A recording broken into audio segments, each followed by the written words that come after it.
244 ఓట్ల లీడింగ్తో కాంగ్రెస్ అభ్యర్థి నవీన్ యాదవ్ ఉన్నారు. What's your take? ఒకటే అండి, మేము మాత్రం విశ్వసించేది ఒకటే, జూబ్లీహిల్స్ నియోజకవర్గం అది మా సిట్టింగ్ స్థానం. ఆఫ్ కోర్స్ అక్కడ ఉన్నటువంటి మా గోపీనాథ్ గారు 24/7లో 16 గంటల నియోజకవర్గ ప్రజలకు అందుబాటులో ఉంటూ ఏ కాలనీలో కానీ ఏ ప్రాంతంలో కానీ ఏ చిన్న సమస్య వచ్చినా కూడా పరిష్కరిస్తూ ఆ ప్రజలకు అందుబాటులో ఉన్నారు. అనివార్య కారణాల వల్ల తన హఠాత్ మరణం వల్ల ఇవాళ ఎన్నికొచ్చింది. సో మేము ఒకటి ఏం విశ్వసిస్తూ ఉన్నామంటే, కాంగ్రెస్ పార్టీ అధికార దుర్వినియోగానికి పాల్పడ్డా, ఒకవేళ వాళ్ళకు ఉన్నటువంటి అంగబలం అర్ధబలం అన్నిటిని ఉపయోగించినా కూడా సైలెంట్ ఓటింగ్ అనేటువంటిది అక్కడ దాదాపుగా 1,94,000 పైచలకు ఓట్లు నమోదైనాయి. అందులో దాదాపుగా 50%కు పైననే మహిళా ఓటర్స్ ఉన్నారు. వీళ్ళు ఇచ్చినటువంటి మహాలక్ష్మిలో అతిపెద్ద పథకం మహాలక్ష్మి, 2,500 రూపాయలకు ఆశపడ్డారు ఆడవాళ్ళు. కానీ ఏ ఒక్కరికి కూడా ఒక రూపాయి నయా పైసా కూడా ఇచ్చినటువంటి దాఖలాలు లేవు. సో వాళ్ళందరూ కూడా సైలెంట్గా వీళ్ళు ఎన్ని చీరలు పంచినా, ఎన్ని డబ్బులు పంచినా, లేకపోతే ఎంత హైరాణ సృష్టించినా, భయపెట్టినా, బెదిరించినా కూడా మాకొక విశ్వాసం ఏముందంటే, వృద్ధులు వికలాంగులకు పెంచుతామన్న పెన్షన్లు పెంచలేదు, వాళ్ళు కూడా బీఆర్ఎస్ వైపే చూసిండ్రు అనేటువంటిది మాకు ఒక ప్రగాఢమైనటువంటి విశ్వాసం. మైనార్టీ వర్గాలపైన ఇటు బీజేపీ పార్టీ ఇటు కాంగ్రెస్ పార్టీ చేసిన రాజకీయం అంతా ఇంత కాదు. ఈ రాష్ట్రంలో కానీ ఈ దేశంలో కానీ ముస్లింలు ఉన్నారు అంటే కాంగ్రెస్ పార్టీ వాళ్ళని అని, ముస్లిం హే కాంగ్రెస్సే, ముస్లింకు ఇజ్జత్ హే కాంగ్రెస్సే అని ముఖ్యమంత్రి గారే స్వయంగా ఎన్నికల ప్రచారంలో ఒక మతాన్ని పట్టుకుని ఆ మతానికి ఉన్నటువంటి గౌరవ మర్యాదలను కూడా పక్కన పెట్టి ఆ మతం యొక్క పుట్టుపూర్వోత్తరాలు తెలియకుండానే ఆయన మాట్లాడిన తీరు చూస్తుంటే జనరల్గా రిషి గారు ఎక్కడ చెప్పండి, మైనారిటీ వర్గాల యొక్క పుట్టుక, ముస్లింల యొక్క పుట్టుక అనేటువంటిది కాంగ్రెస్ పార్టీ మీద ఆధారపడి ఉందా? ఇవాళ వాళ్ళకు దొరుకుతున్న గౌరవ మర్యాదలన్నీ కాంగ్రెస్ పార్టీ వాళ్ళకు దొరుకుతున్నాయా? వాళ్ళకంటూ కొంత సెల్ఫ్ రెస్పెక్ట్ అంటూ ఉంటుంది కదా.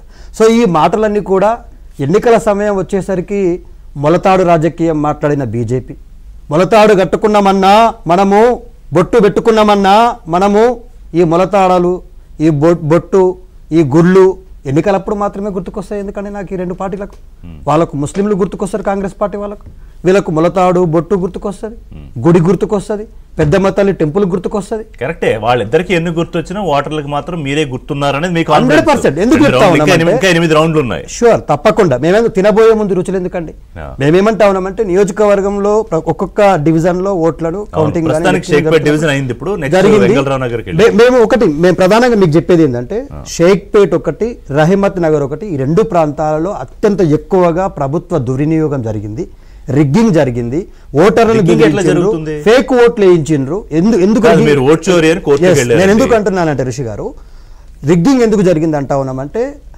ఎన్నికలు ముగియడానికి 2 గంటల సమయం నుంచి మా పార్టీ అభ్యర్థి మా సునీత గారిని బూత్ లోకి అనుమతించలేదు ఒకటి.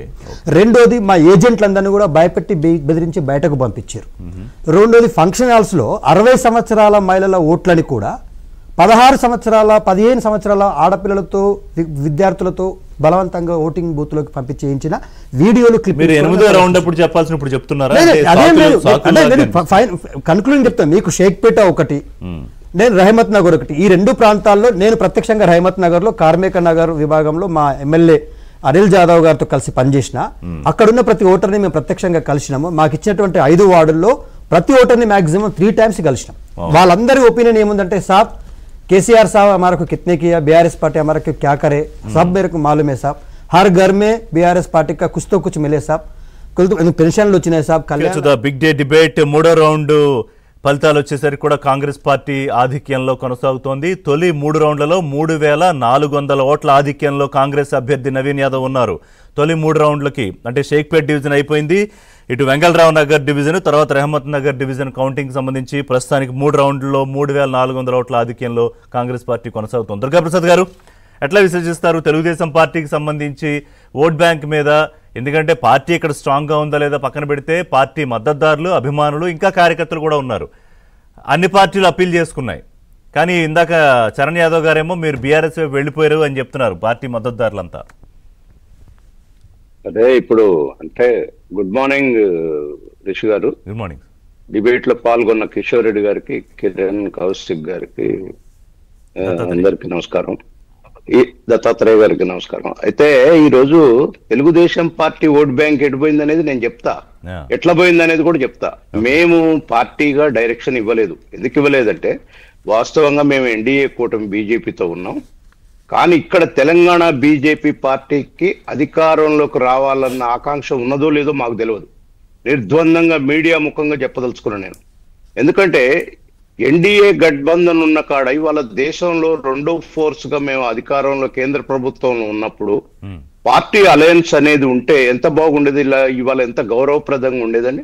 బీహార్ కి లోకేష్ గారిని తీసుకుపోయి ప్రచారం చేపిస్తారు.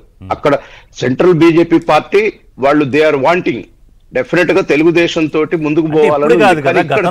గతంలో ఎన్నికల్లో కూడా వద్దంటుంది కదా బీజేపీ. లేలే అందుకనే కదా నేను చెప్పేది ఏంటంటే వాళ్ళది రెండు రకాలైన సిద్ధాంతాలు ఉండటం వలన ఇవాళ తెలుగుదేశం పార్టీ మేము ఒక స్టాండ్ ఇవ్వలేకపోయినాం. ఏ పార్టీ కన్నా తటస్థంగా ఉండాల్సి వచ్చింది. పార్టీ అధిష్టానంగా మేము కానీ చంద్రబాబు నాయుడు గారు కానీ మేము డైరెక్షన్ ఇవ్వాల. కానీ ఇక్కడ జూబ్లీ హిల్స్ లో మా ఓట్ బ్యాంక్ 10 నుంచి 12,000 ఓట్ బ్యాంక్ ఓపెన్ ఉంది. అది తెలుగుదేశం పార్టీ గుర్తిస్తే 12,000 ఓట్లు పడతాయి.